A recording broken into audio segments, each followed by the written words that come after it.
broke. Let's talk about what a bubble is, and not the type of bubbles you blow, but the type of bubbles that mess up the economy. While we make my favorite type of pepper, a stuffed pepper.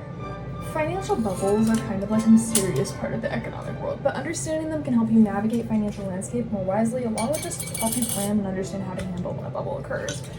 And wash your quinoa because it's dirty. A financial bubble occurs when the price of an asset, such as stocks, real estate, or even tulips, rises significantly over the intrinsic value driven by exuberant market behavior.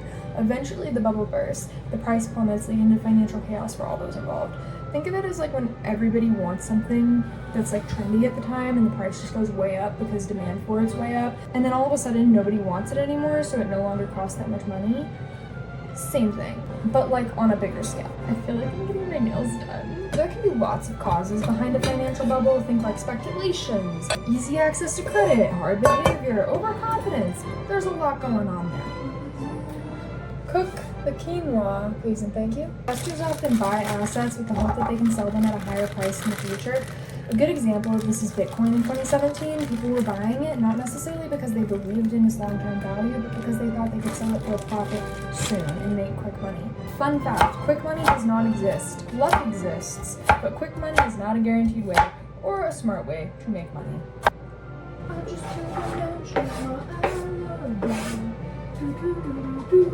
When borrowing money is easy and interest rates are low, people can afford to invest in assets, which drives asset prices up, aka supply and demand people. A good example of this is the housing bubble in the mid-2000s. This was partly fueled by banks offering risky loans to people who could not really afford them. My mom came out and she gave me the zucchini from my garden, and it's tiny for her zucchini, but like, I mean, it's a little smaller than I expected, but like, I just am cherishing it, and so I'm eating it today.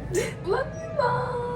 People also tend to follow what others are doing, especially in investing. If everyone is buying a certain stock, people will join in, which means that they're pushing prices higher. During the dot-com bubble, investors and people were putting money into internet companies just because everyone else does, regardless of the company's actual profitability. Investors often tend to believe or become overconfident in their ability to make money from rising prices, often ignoring the risks, which is a problem. An example of this is before the 1929 stock market crash. There was this widespread belief that stock market would continuously rise, which was not the case. I'll call your mom. Tell her exactly what's going on. Now don't worry, knowing me, I do have some favorite examples of financial bubbles. Back in 1636 to 1637, there was this thing called the Tulip Mania. Pretty much what happened is that tulips became so valuable in the Netherlands that people traded them for the price of literal houses. Like, picture that, a tiny flower for a house. Anyways, eventually the price crashed and many people ended up losing their fortunes. And this was pretty significant because a lot of middle class traders and people that were they weren't like super wealthy, this was new for the time, got involved, and then lost everything. This was the first recorded financial bubble, which often shows how irrational exuberance can drive asset prices. In the late 90s and the early 2000s, we experienced the dot-com bubble. Pretty much what happened was that investors poured their money into internet-based companies, expecting massive returns, but many of these companies failed to generate profits, and the bubble burst, leading to significant losses. Even new and exciting technology can lead to bubbles if investments are based on hype rather than the fundamentals itself. Guys, I took the pepper's top off. I don't know if you know, but pretty much everybody knows of the housing bubble, which happened in the mid-2000s. Pretty much what happened is that easy credit and risky loans can lead to a surge in housing prices. When borrowers defaulted on their loans, the bubble burst, which contributed to the 2008 financial crisis. And pretty much what we learned from this is that housing, traditionally seen as a stable investment, can also bubble when the market fundamentals are ignored. I'm gonna save the tops of the peppers, the tops, because I kind of want it to look like a pumpkin when I'm done because it's fall and I'm white. So yes. We also can see some pretty modern day examples of this happening, such as the cryptocurrency bubble, which happened in 2017 to 2021. As the prices of cryptocurrency such as Bitcoin and Ethereum soared as people invested, hoping for massive returns, significant drops in its value were followed immediately after these surges. And the reason that this is really important is because cryptocurrencies can be highly speculative and also have shown bubble-like behavior due to the hype and speculation that occurs with them.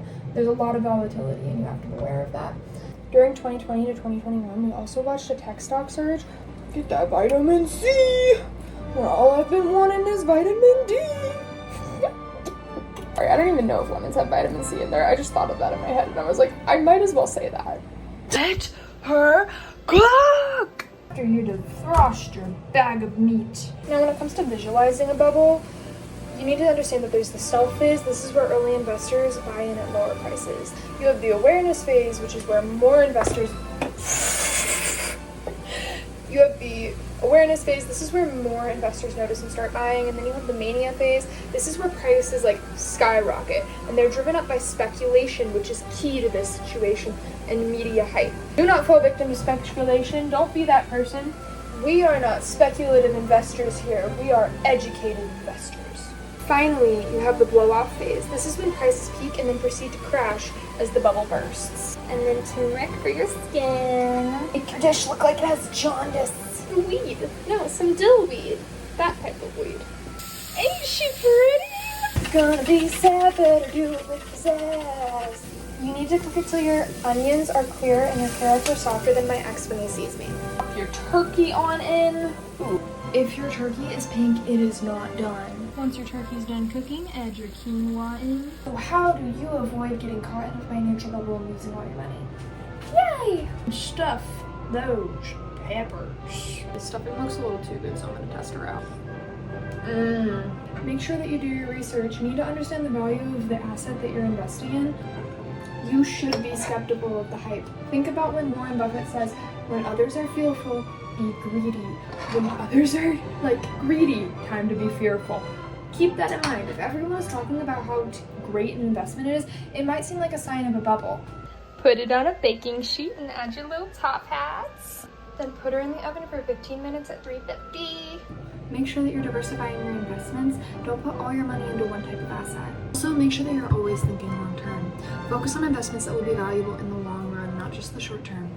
And there you have it, folks. Your cute little turkey stuffed pumpkin. Or pepper. Anyways, cheers to your future financial wealth and health, babes. Bye!